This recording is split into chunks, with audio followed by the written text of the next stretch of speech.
Good evening. My name is Lauren Anderson, and I am the Manager of Alumni Relations at Johnson & Wales University. Thank you for joining us for tonight's session, Sip with JWU, Prepping for a New Year with Bubbly. We are excited to bring this program to you virtually, so together we can learn about sparkling wines from different parts of the world. Before we get started, I'd like to review a few housekeeping items. This session is being recorded and will be available for future viewing. With the exception of the presenters, all participants have been muted. Please leave your cameras turned off until the tasting portion of the presentation. When directed, if you would like to turn your camera on, please do so. If you'd like to ask a question, please use the chat button at the bottom of your screen. We will refer to this section to take questions at the conclusion of the presentation. Set your view to side-by-side view in the top right corner of your screen. This will be the best way to see our presenter and his presentation. You are able to control the ratio of both views using the sizing bar in the middle of the views. Since we can't be together for this program, please keep it social. Feel free to share pictures of your at-home setup, a selfie, or photo of who you are enjoying this session with. Be sure to tag @JWU Alumni in your posts on Instagram, Facebook, and Twitter.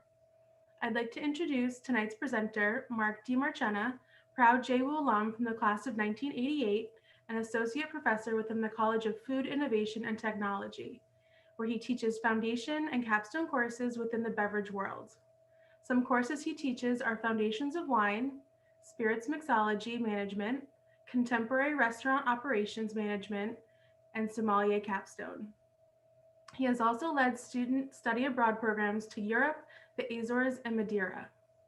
Marc is a long-standing member of the Society of Wine Educators, where he serves as a member of their board of directors and where he earned his Certified Wine Educator and Certified Specialist of Spirits achievements.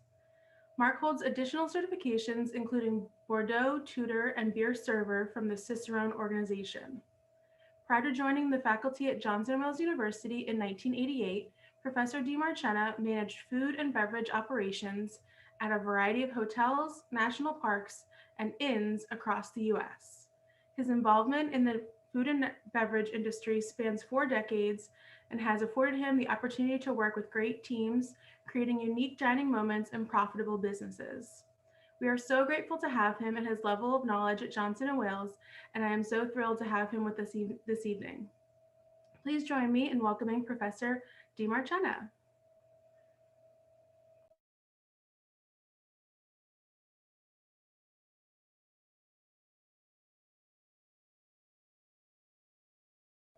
Marc, I'm going to have you unmute. Oh, is that better? All right. I love talking when no one can hear you. That's more fun that way. Hi, everyone.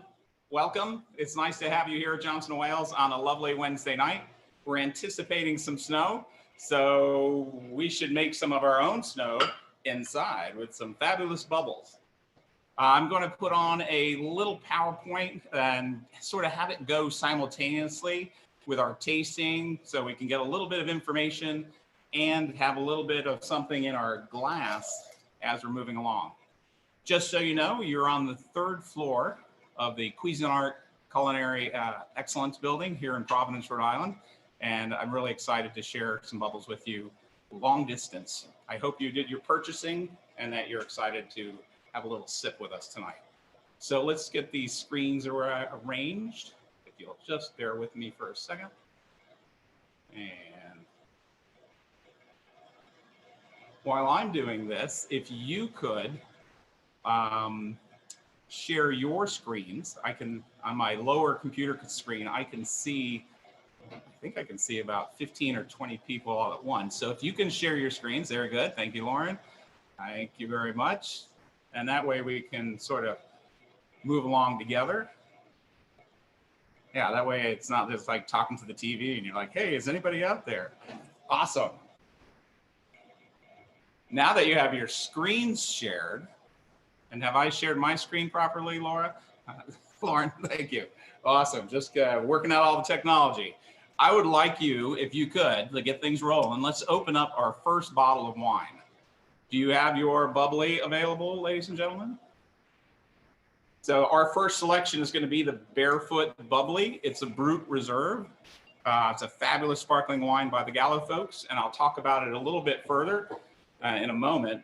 But if you can remove the foil at the top and get access to the key to the graph, I always suggest that you have your thumb on top as the safety, because this has got 3 times as much pressure as your car tire in it. So it's very, shall we say, dangerous if we don't open it properly. I have had the joy of getting hit in the head in a restaurant, so we're going to be careful tonight. If you would turn this key 6 times counterclockwise, 6 half turns counterclockwise, and the cage loosens up. Now, I don't waste any time trying to take the cage off, because that's usually when the cork will try to sneak out. So I just make a fist on top of the cage, and then I like to hold the bottom of the bottle, because that gives me more grip for twisting and opening. Let me know if I'm going too fast. I see some people are going step by step. That's awesome. So a lot of people try to turn the cork, and that's kind of hard. So just hold the cork in place. The bottle's at a 45-degree angle, and then twist it away from you and towards you. And that should loosen the cork. Now, some corks are wise guys, and they just try to get out of the bottle as fast as possible. But by having your hand here, you're ready to hold on to that, and so you won't be surprised. Some are more stubborn. This one's being stubborn. It's my workout for the day. I didn't do a walk in the 23-degree weather, so this is my workout. And we want to try and control that it doesn't shoot out too fast, because that will lead to wine being spilled. Whew. There we go. Smoking. So our first bottle of bubbles is open. Please pour yourself a glass. Yeah, I like to see those bottles moving across the screen. Whenever you pour sparkling wine, you always have to be careful and do it patiently. I know it's usually at the beginning of an event, so it's hard to be patient because we've probably worked hard all day, but you don't want to overflow it.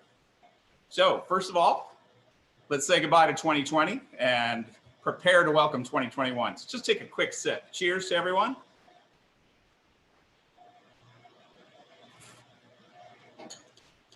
I think we should do this every Wednesday. That's perfect. So I'm going to move on to the next slide.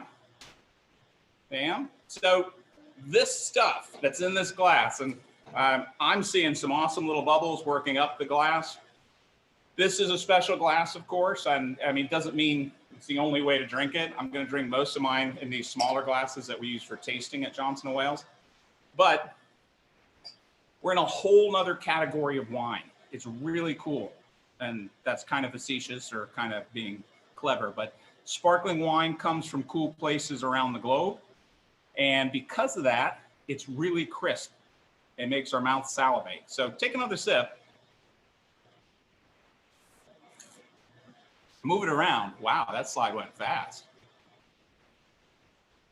Anyways, and ask yourself, what's your mouth doing after you have swallowed that wine? Is it dry? Or does your mouth start to salivate a little bit? And I think the salivation that you might be experiencing is a sign that this is a crisp wine. That makes it really yummy with light foods. So I'm going to park my wine to the side. We'll talk a little bit more about barefoot in a second. Is everybody enjoying their first sip? I see smiles. It's the only way to do a wine tasting, smiles and sipping and sniffing and smiles. And then the smiles get bigger as the sipping gets extensive, and it just gets crazy. And we are recording this, so we're going to share this with everybody's family later. So hold on, please. Anywho, so my little slide here shows you the magic of winemaking. We've been doing this for 10,000 years. I guess 10,000 years ago, they didn't have HBO, so they had to come up with something fun to do. If I had some yeast at the house, I might try it in my house currently. But take some grapes, take some yeast, put them in the right condition, and you have alcohol as a result, and the little CO2 bubbles, carbon dioxide. The cool part about sparkling wine is we trap those CO2 inside the bottle. And we get the result of these lovely, cool feeling bubbles when we sip this wine. It's really a treat. It looks good.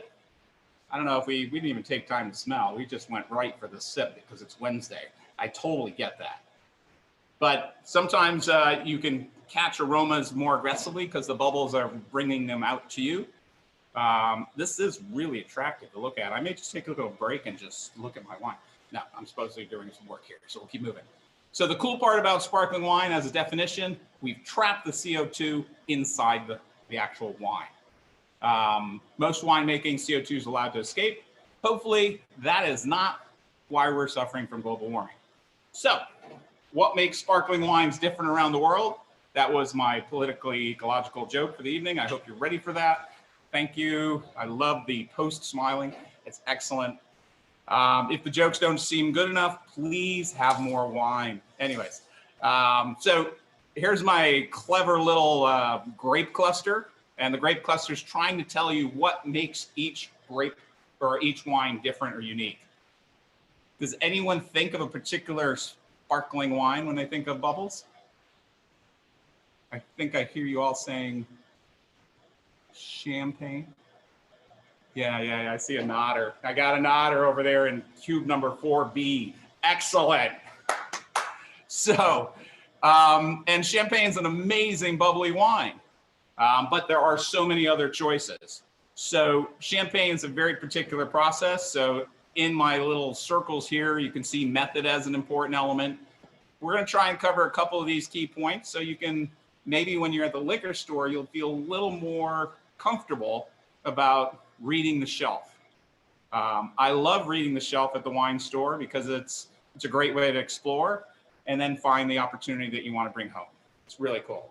So sparkling wines differ between the grapes they use, the way the winemakers work to put them together. They have different quality ratings. You can see that on the label typically. They do come to a range of sweetnesses. And then there are styles. Some are really brisk bubbles, some are softer bubbles. And of course, the place that they're made, because this is a really cool agricultural product, really can impact what we get in our glass.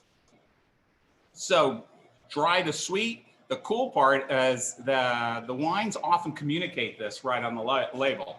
So I know for wine number 1, it actually says that short little 4-letter word, brut, and that is a marker that this is on the dry style of bubbly wine.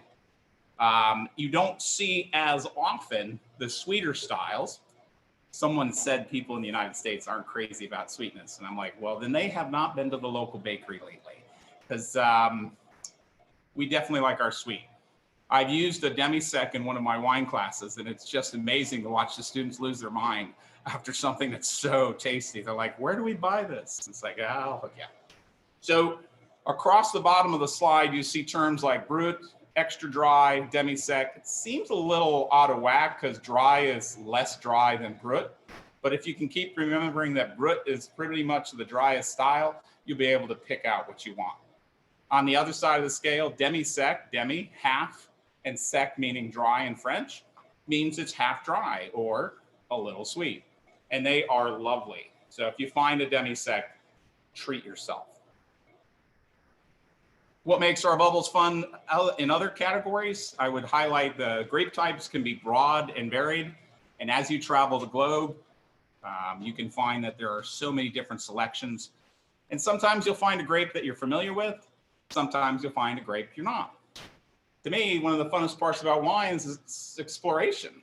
I didn't even have to go to the airport to get to Spain. Well, this is California, but I have a wine from Spain tonight. I have a wine from Italy tonight, and we didn't even have to go through customs. Awesome. So I know some people get intimidated by all the fancy names. I mean, I think we know Chardonnay. I'm not sure if you've tried a sparkling Moscato. It's often called Asti, or named after the place that it's grown in Italy. It's dangerous because it's low alcohol, sweet, and bubbly. And somehow the bottle empties really fast. And that can be problematic. Pinot Noir and Chardonnay are the king of the sparkling wine world. It's kind of weird to think that a red grape makes a white wine that has bubbles, but it's an amazing fact that we enjoy in our glass. If you are considering February to enjoy Valentine's Day, I recommend this little Italian grape in the top right corner called Bracchetto. They make a sparkling rosé that's sweet. It's amazing with chocolate covered strawberries. So this is the cool part about sparkling wine. There's so many choices. And we don't always have to spend $50, $60 a bottle. We can find them at quite a reasonable price point. So we'll keep moving along. The two ways that bubbly wines are made, they're more than two, but I just focused on two. So let's see, wine number 1 and wine number 2. So our wine from Spain and our wine from California and Spain. Spain is following the traditional method of doing a second fermentation in this bottle. And the bubbles get trapped. And then, of course, we rescue the bubbles by removing the cork and enjoying the wine. With a wine that's going to be a little more production oriented, they need to make a larger volume. They could actually do the second fermentation inside a tank. So in the bottle, it often takes the classic name method champenoise, or you hear the word traditional method. And then when it's in the tank, I've heard some people say tank method, but it sounds like a weird war game. But the classic French name is Charmat or Cuvée Clos. And tremendous quality. And I would say 99% of people would not be able to tell the difference between the production methods. So don't worry about it. Buy what you like and enjoy it. Let me keep these cold. I hope before you opened, you kept your bottles chilled. We always want our sparkling wine to be between 40 and 45 degrees. It helps to make the bubbles last longer, and it makes it a little easier and safer to open. So place is kind of cool when we think of bubbly wine, and apparently I have an issue with the word cool. I think I've said it 9 times tonight, so I'm going to keep working on that. Cool climates is what make bubbly wines really fun. Cool climates help to support the style. So Champagne as a winemaking zone is a very cool location. And so one wine style they made was the bubbly wine. It supported what their growing conditions were. So you see 5 flags on the slide. The leading sparkling wine producer in the world is Italy. And we're going to find more of it in the cooler locations or the northern part of Italy. Number 2 I would highlight is Spain. They make a tremendous amount of fabulous bubbles. And then, of course, France, always well known for champagne. But the deals are finding the sparkling wines in France that aren't labeled champagne, because they're not going to bring that same price tag. And you get the same quality, but at a better deal. And then, of course, you can hang out in the New World, which we like to do, and you can go ultimately gringo and enjoy some American sparkling wine. And what's awesome for us is we find it all over our country. We have today a fabulous Californian, but 35 minutes from me here, we could go to Westport Rivers, Massachusetts, and have a handcrafted sparkling wine that it's amazing. I've had it in a pro tasting where it's paired up against champagne, and the Westport Rivers and the champagne are tasted blind side by side. 85% of the room couldn't tell which one was champagne. So the quality is pretty outrageous. And then Argentina from the Southern Hemisphere is super well known for making some great sparkling wine. I think they're a little harder to find in our liquor store, but it's something cool to keep your eye out for. Cool. What's with cool? Must be the theme. So, bonjour, comment ça va, c'est bien? Et bonjour, messieurs et mesdames, c'est la nuit du champagne, right? So that's about where my vocabulary ends, and that's usually when I get in trouble with the French wine police. So I say bonjour because often bubbles are the start of the evening. Why? Why do we need something that got an intricate top that's difficult to open, can be dangerous? I think it's all in the bubbles. Did you know those little carbon dioxide guys or gals, they're probably neutral, but they get alcohol into our bloodstream faster than any other form of ethanol. So perfect for the beginning of a cocktail party when everybody's a little bit nervous, still a little uptight from work. The bubbles get us feeling a little more comfortable, a little more sociable, and ready to chit chat. I think I need some more bubbles. Anyway. So champagne is probably the most best known, the most famous, the highest regarded sparkling wine in the world. A lot of people like to think they're the first ones to the game, but they were not. However, bubbly wines are associated with starting in France. You can see in this picture the sort of white soil in the background. That's really well suited for Chardonnay. Chalky soils are really, really good for growing that kind of grape. When we think of Champagne, you should think of Chardonnay and Pinot Noir as your primary grape. Really cool place to go. But if you prefer a different cuisine, I could easily recommend northeastern Italy. Only about 50 minutes, 60 minutes from Venice, or another hour and a half away from the city of Veneto, where Romeo and Juliet got their game on, almost, maybe. And maybe they were drinking Prosecco up there. So Prosecco is a region, a famous place in Italy.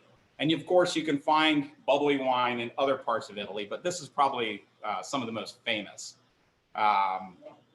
Another region just west of Prosecco is something called Franciacorta, and it is the same quality level as Champagne. It's super yummy. So Prosecco, so cool. It is a lovely little white wine from the hillsides, and the picture's trying to get you the sense of these really neat hillsides around the northern part of Italy. And they grow a really cool grape called Glera, Glera, Glera, which is funny. I've been teaching wine for about 20 years, and 20 years ago, they didn't tell you it was Glera. They said, oh yeah, our grape for the Prosecco is Prosecco. I was like, yeah, right. And then somewhere over the past 15, 20 years, they're like, hold on, we have made a change to the winemaking. And they told us the grape name is Glera. That's really cool. It's something you don't always see every day, and you may not know that you're drinking a different grape when you have Prosecco. What's great about Prosecco compared to Champagne? The price. You can find a significant difference, and if the price is different, you're probably going to be impacted because it's, or you receive that price discount per se because the production method's different. The Prosecco people use a method called the Charmat or the tank method. And of course, it's a little more efficient, and we reap the benefit, which is awesome. We can leave our fabulous friends in Italy and travel southwest to the Iberian Peninsula and enjoy a sparkling wine called Cava. Although Cava doesn't necessarily indicate in its translation the word bubbles in any way, Cava is reflecting the place where you would store your bubbly wine, which is the cave. And we all have a cave somewhere in our house, right? Sometimes it's an electronic cave, or some of us actually have an old cellar where you can store stuff. So Cava is the Spanish word that indicates you're getting a sparkling wine. So Cava is indicative of Spanish sparkling wine, and it's not just one part of Spain. Spain has numerous sparkling wine zones, but best known is the area called Catalonia, which is near the city of Penedès or up near Barcelona. So you can get some good papas fritas that you can enjoy with your sparkling wine, and life would be good. It's just a half an hour ride outside of Barcelona if you want to visit some of the most famous sparkling cava makers in Spain. So next time we're able to travel, let's go to Barcelona. What's really fun, or what I like, one of my favorite things, these are all traditionally made. So that means they make the fermentation, the second fermentation in the bottle, which is really cool. And it's still reasonably priced in a lot of cases. So I find Spain to be one of my value zones that I can count on. Besides that, you're going to find some grapes that you maybe not have experienced before. Don't be afraid of them. They're fun. They're hard to say sometimes. There's ones called Xarel-lo, Macabeo, Parellada. They're all really tasty. And you will also find some Chardonnay there. It does so well in bubbly wine, they've adopted it. And then there's our homeland, fabulous USA. We make a lot of bubbles. A lot of it, of course, comes from the most wine-oriented state in the Union, California. They make over 95% of the wine made in the United States. But I would highlight California's cool growing zones like Carneros or Anderson Valley are some really cool spots to get great bubbly wine. However, if you're searching for deals, sometimes you don't have to go that far. Westport Rivers, again, I highlighted. You might find some treats on Long Island. Fabulous deal coming out of New Mexico, a product called Gruit, and it's just so yummy. There's so many choices. It doesn't hurt to just sort of shop and talk to your local wine dealer and say, hey, what's really happening that you can put in my wine basket as I step out of the store. Our rules, of course, in regards to production are a lot more flexible because we're not tied to 600, 500 years of tradition. So that allows us to play around. And I think that's kind of fun. So let's talk about our first selection. You opened up the Barefoot, I presume, and that's what we're tasting.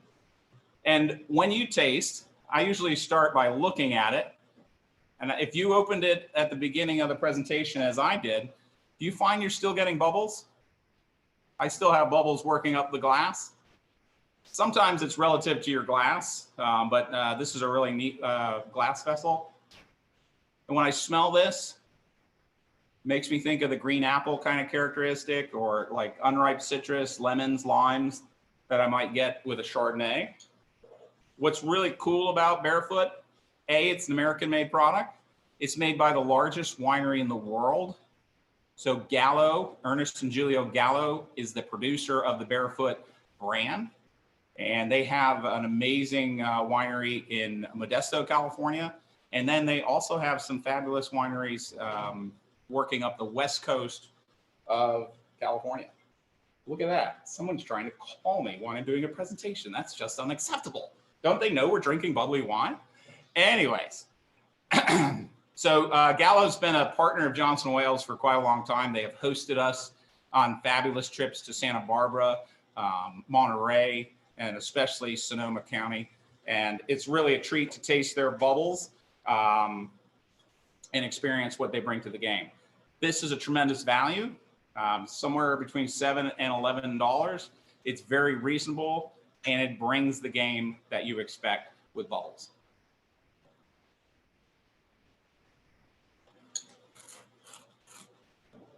Nice delicate finish with the bubbles. I've got good acidity, making me, and I know that's a wine word, or good crispness if I want to put it into restaurant language, but makes me crave some crisp fried food, maybe a little calamari fritti, something delicate.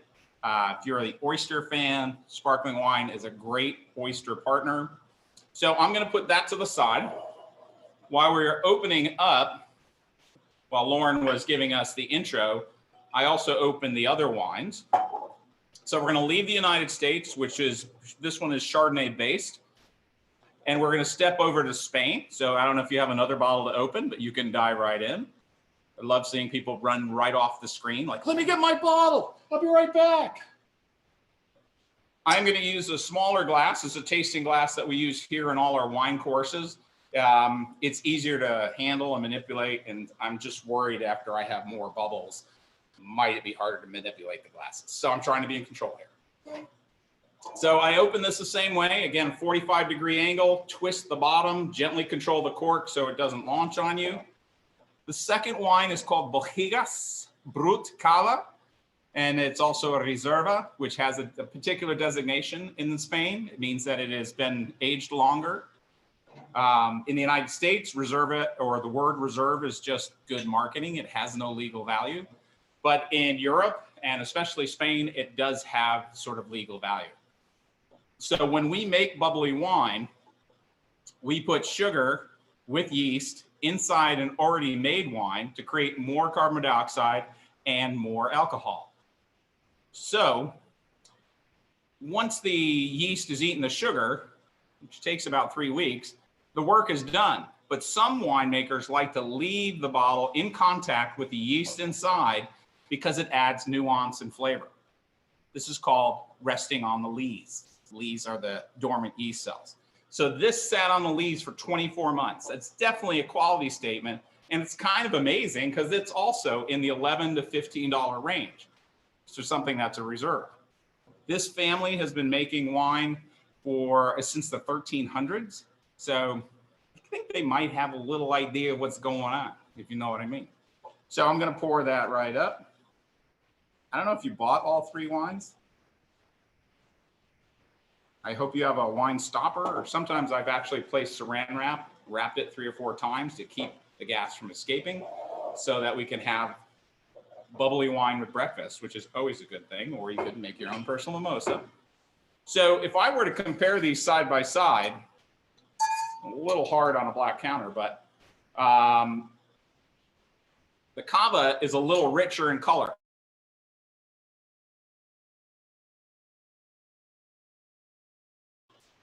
Is that better? So little richer color, hinting that it comes from a warm climate. And in the nose, there's this toasty or brioche character, bread-like stuff, which is really making you say, this sat with the yeast for a period of time. So the American's a touch cleaner, more fruit-driven. And then when we go to Spain, a little bit more of that classic made-in-the-bottle style. Really, really inviting.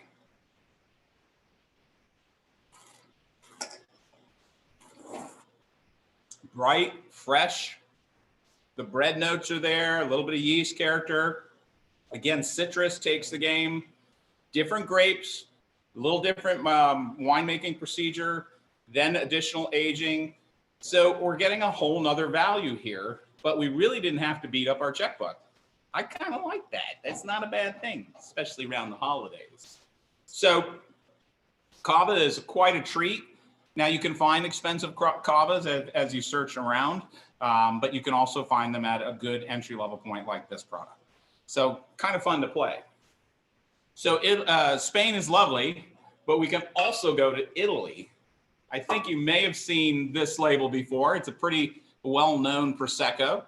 The Gallo folks also make a great prosecco called La Marca, but this is the Mionetto prosecco. Can you all say, I want you to do your best Italian accent. I want a Mionetto. Oh, I'm sorry, you're all muted. Never mind, never mind. Oh, sorry, sorry. Hey, we're gonna need another glass here. Uh-oh, who's doing the unmuted? I like it. Me, sorry. They say Mignonetto. So, Mionetto is always very easy to find in the store. They do this diagonal labeling. They have a yellow, an orange, very easy to locate. And again, a great price point. So if this is Italian and Mionetto, what is it a grape? Holy mackerel, I can't. Gliria. Sorry, Glira, get it? Anyone view it? Sorry. So we're gonna pour that away.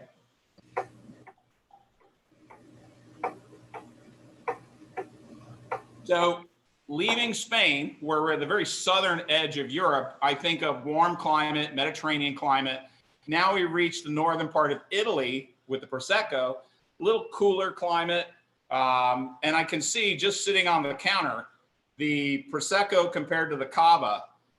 The Prosecco is lighter. It's not as dense a gold. It's sort of a white gold. And again, that just hints that the fruit grew in a cooler climate, a little less ripe. So should be a little sharper. Let's see what we get here. Wow, I can smell the soil. It makes me think of dusty chalk. I know you're all saying that. It's like, oh yeah, dusty chalk. It's right there. But then, oh wow, really cool floral, little flower blossoms, fresh peach. Yummy stuff. I don't know how many of you like to, it's really cool what you get from your nose. But then, of course, it's important to taste the wine.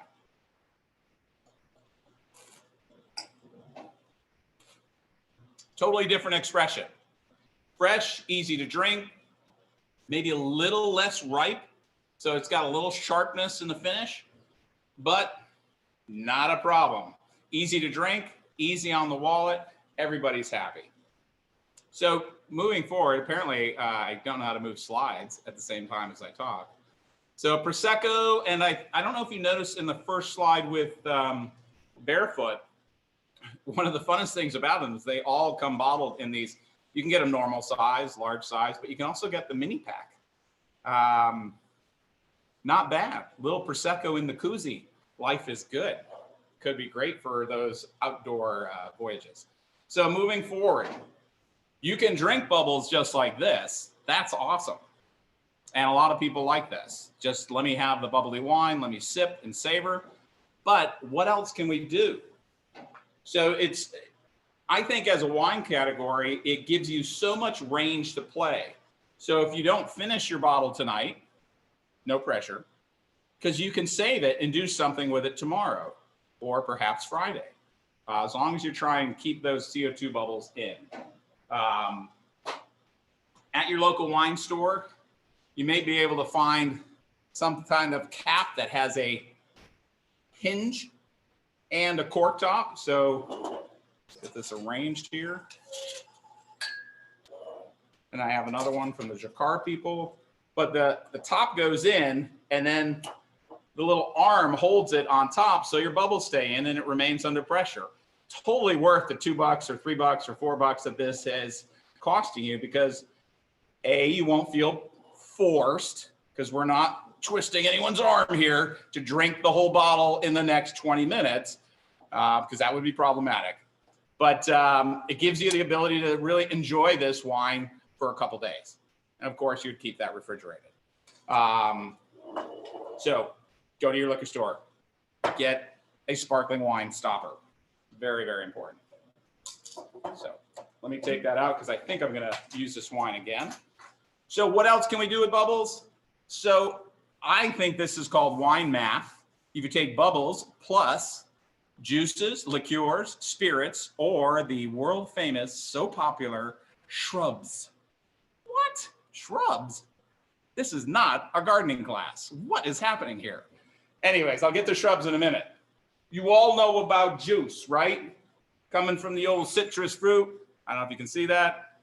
So, of course, you can buy fresh squeezed juice at the grocery store, or you can get your little juicer, pop it right in, squeeze. One of the most famous drinks in regards to bubbly wine. Let's see what we've got here. I mean, more famous than maybe the Bellini. I think you all are pretty familiar with the mimosa. Fresh orange and a little bit of prosecco, and you've got a happy place. But maybe you're tired of the Mr. Old Orange. You want something a little different. So on the screen is your Bellini recipe.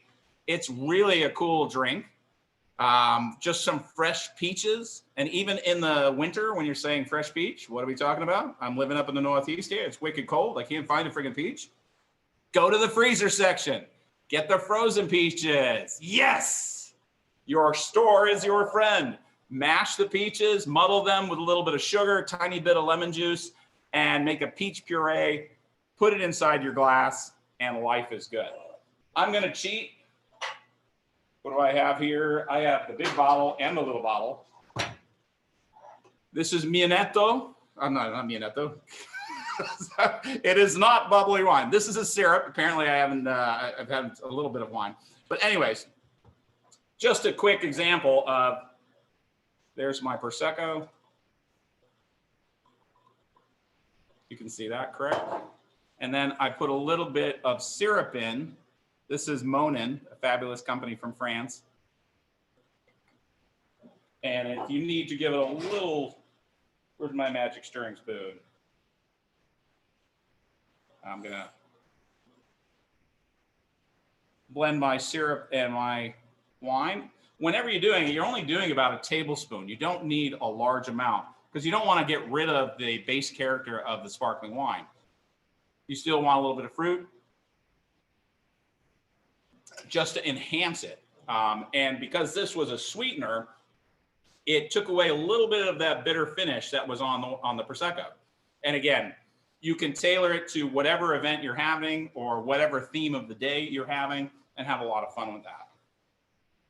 So besides juice, you can also use a liqueur. So some liqueurs you might be familiar with. The lovely Grand Marnier, orange flavored brandy. Oranges from Haiti are combined with cognac, and they form this amazing liqueur. I have a homemade German berry liqueur. Whenever traveling, it's always fun to pick up something unique. And then even more fun, elderflower liqueur called Saint Germain.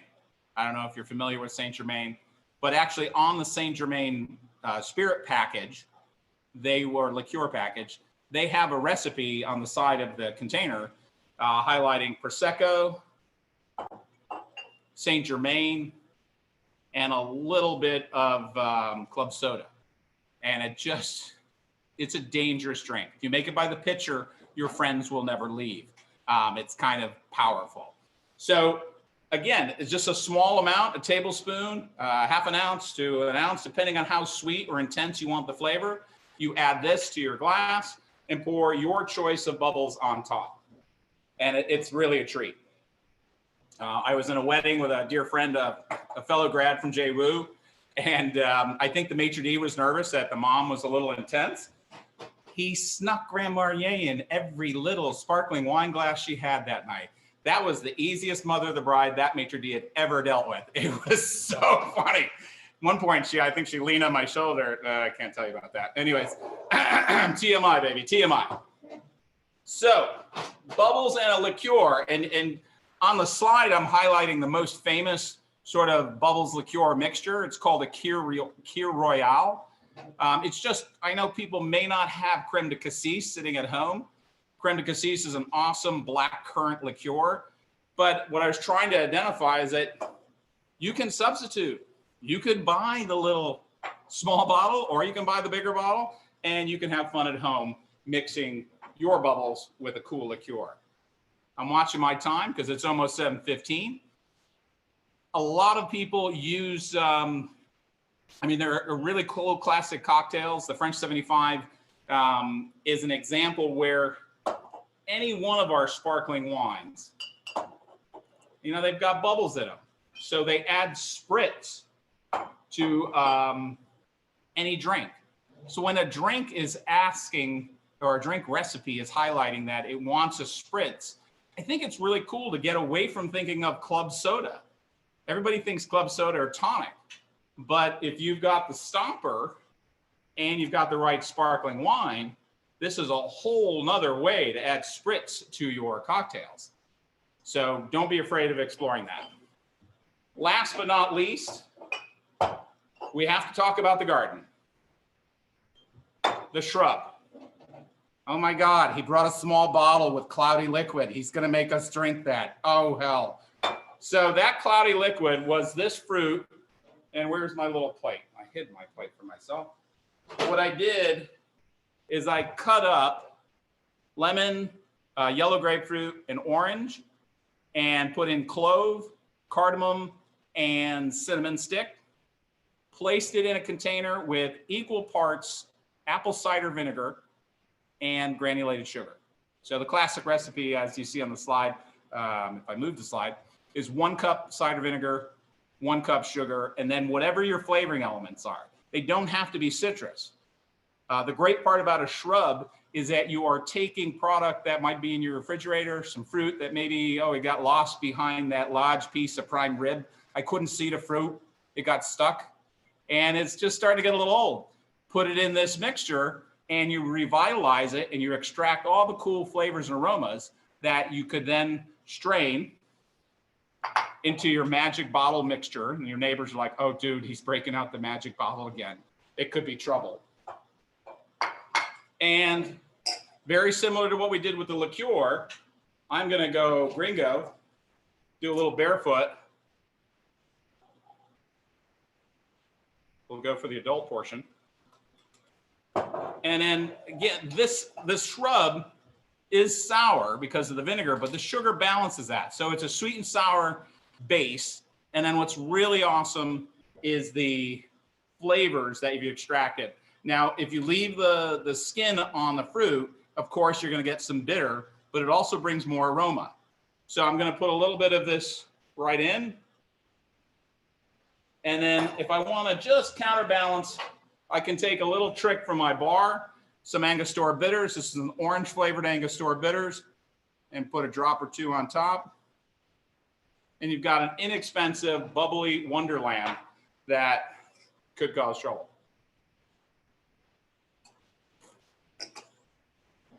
Oh yeah, I'm gonna go for a minute, just me and this glass. I'll be back, and just yeah. What's cool is the bubbles take the flavors of what you marinated and sort of elevate them, but you're also getting the flavor of a little bit of the sweetness from the cider vinegar blending. So it's really a fun treat that you can customize and make your winter even more fun. So it's that time, Lauren. Awesome. Thank you so much. This is so exciting. And we have a good amount of time for questions. So if you have any questions for Marc, he has a wealth of knowledge, as you hear. So whatever questions you have about sparkling wine, feel free to put them in the chat and we can answer them as they come in. All right, first question from Amy. Do bubbly wines have sulfates the same as still wine? So I know, especially in the United States, it's required by law, but most countries require that the winemaker indicates whether sulfites were in the wine. So sulfur is a chemical, it's a natural occurring chemical, so you could even find it in organic wine, but it's useful to the winemaker right after the fruit has been picked. So in that period of time where you've gone from the vineyard and you're trying to get into the winery to crush your fruit and make your wine, you want to protect it from the evil one, which is oxygen. And sulfur helps to keep, because sulfur is heavier than oxygen, it creates a sort of bed above the fruit or above the wine to protect from oxygen impacting and pre-aging or pre-impacting our wine before it's finished. So just like traditional winemaking, you would find these may have sulfites in them. Great. I know some people have some allergies with that, and that's always a bummer. It's good to be aware. So we have a request to share the PowerPoint, and we can, with Marc's permission, share the PowerPoint and have the really great information on there in the follow-up emails. Sure. So be sure to look with that. And we share it as a PDF. We can share it as a PowerPoint. There are so many choices. So many choices. And the recording will be in the follow-up, so you will see it there as well. Robin is asking about the ratio for bubbles to shrubs. The ratio of? Bubbles to shrubs. Okay, I think it's the same. Again, when you're doing this at home, it's totally up to your taste. But the baseline, if I can see if I can go backwards. No, I can't go backwards. But typically I'm doing, so this is probably a 7 to 8 ounce sparkling wine glass. So I would say no higher than this amount, approximately an ounce to half an ounce, somewhere in that range. But then again, if your shrub is light, you might need a little bit more. So you have to taste each product separately and then sort of work out your mix. I'm going 1 part shrub to 7 parts sparkling wine there. Another question, Mickey is wondering, what are some good ideas for food or appetizers to pair with champagne and or sparkling wine? I'm sorry, you should never eat food with wine. That's just insane. I cannot handle these kind of questions. It's over, people. So the way I approach wine and food pairing, first of all, just like structurally, if you think about what you're drinking, so take a sip of your sparkling wine, go real quick, and ask yourself, is it light intensity or is it really powerful intensity? So if it's light, hold up 1 finger. If it's powerful, hold up your whole hand. All right, oh wow, I got a whole hand there. Oh my God, cool. So generally, sparkling wines are considered on the lighter range. So the first step I like to take in regards to food and wine pairing is match intensities. So if I was going to have this with, a short rib that's roasted for 8 hours and slowly braised, that's just going to overpower the wine. So sparkling wines, starting in the light category, I'm going to go for lighter style foods. So I mentioned the calamari fritti, not necessarily with tomato sauce, but it could work. I mean, I know that's how the rest of the world does it, but in Rhode Island with the peppers and a little bit of lemon juice. Oysters, because they bring lightness in food, but they also bring a briny, salty character that blends really well with champagne. As well, the minerality that an oyster has matches the minerality that might be inside the actual champagne. So I always try to go for intensity, lighter foods with lighter wines. And then foods that have any bit of sourness or a little bit of saltiness are much easier to pair than foods that are sweet or that are bitter. Great. Tamara is wondering, for the shrub, do you use all 3 citrus, orange, lemon, and lime? And what is your favorite recipe to use the shrub in? So my colleague, Linda Patine, who teaches the spirit classes and wine classes here, she is a shrubaholic. I'm calling people to help her. I'm worried that every time she's like at Whole Foods, she gets arrested for taking excessive fruit for shrub experimentation. I am so worried about my colleague, but I have caught her disease. It's amazing. So I'm totally playing. I did not know the grapefruit I had at home was a yellow grapefruit. I prefer rubies. And I only did lemon and orange. So there's a lot of similarity here. I asked my students in the spirits class to often taste lime, lemon, and orange, just like a slice of each to evaluate the sourness. But I didn't have any lime here. So I think I would have preferred orange, lemon, and lime. And you have to, again, be careful about the amount of time that it sits. So this sat in my fridge at home. I did it last night. So it probably sat for 18 hours. And again, up front, the sweetness comes out. And I could have been more aggressive and used a muddler to try and squeeze some of the juice while it was all combined with the recipe. This time I did not. So I think the bitter pith took over a little bit and leaves me with a little bit of a sort of a struggle between sweet, sour, and bitter. But you could do this with apples, especially if you like cinnamon and clove. You can do this with raspberries, strawberries. It's amazing how much color you'll get from a blackberry. So that will also change what your wine looks like. And there's tons of stuff online. And I didn't even mention tossing in herbs. But again, you want to be cautious about how long you soak, because the longer you soak, the more you extract. And there's a sweet spot in there. Great. I hope that was an answer. Yeah. Linda is actually on this session, so she heard your praise of shrubbery appreciation. And we have some requests for you to do other wine tastings, so we can connect Kate with you after this. And one other question that is coming in: what is your favorite sparkling wine out of the 3 that we sampled tonight? Oh, wow. Again, it's so much of it is like mood based, or like what do you feel like drinking right now? So let me see if I can go back to. So that is the Cava, and it's not fair. My last name is DeMarchena, and everybody's like, "Oh, you're Italian." And I'm like, "No, I'm not Italian." And they're like, Marchena is a little city in the southern part of Spain in a region called Andalusia. And so sometimes stuff with a Spanish hint makes me lean. So I love this Cava. I think it's such a great value. But then my wife and I went to Veneto, and that was an awesome trip. And like, I didn't get to where they make the prosecco, and I'm sort of bummed about that. And I just love our relationship with Gallo. So it's hard to pick. So for my mood right now, I'm jamming on the Cava. Awesome. All right, we have a question for time for 1 or 2 more questions. So if there's any other questions looming. I don't know. I think I don't have any information left. Your brain is just full of wonderful information. Hold on. Let me run to my office. I'll get a whiteboard. But we have some really great praise coming in, and everyone is really enjoying this session. So thank you, Marc, for your time tonight and your festive attire and setup. So I'm going to throw it back over to Lori Zabata, the Director of Alumni Relations, and she will close us out for this evening.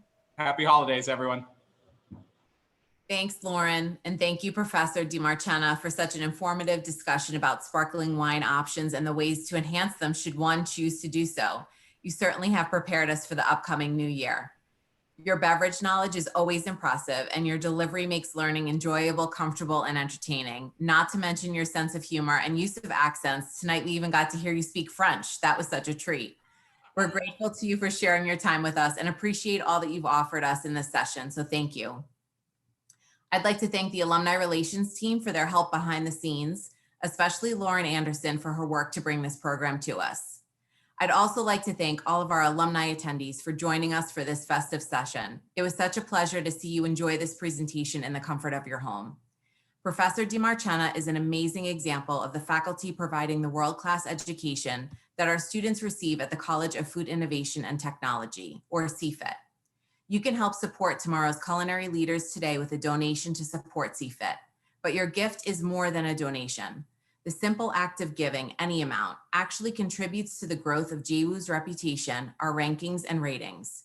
You can boost JWU's standing by giving each and every year to the university, which increases the value of your degree and makes alumni even more sought after by employers. Thanks to a generous donation from trustee and parent Dave Wilson, all gifts will be matched up to $100,000 until December 31st. If you're in a position to help us meet that challenge, I ask that you consider to do so. That is the power of collective giving. We've included a link in the chat for your convenience. On behalf of our students, I thank you for your generosity. We sincerely hope that you enjoyed this evening's session, Sip with JWU, Prepping for a New Year with Bubbly, part of the JWU for You family of programming. Through JWU for You, alumni can engage in informative and interesting discussions related to professional development, social, and avid interest topics. Join us in January for another Sip with JWU session with more details forthcoming. For the full listing of upcoming events and more information, please visit our events calendar at alumni.jwu.edu. We appreciate your attendance and wish you a healthy and happy holiday season and new year. Cheers to 2021. Have a great night.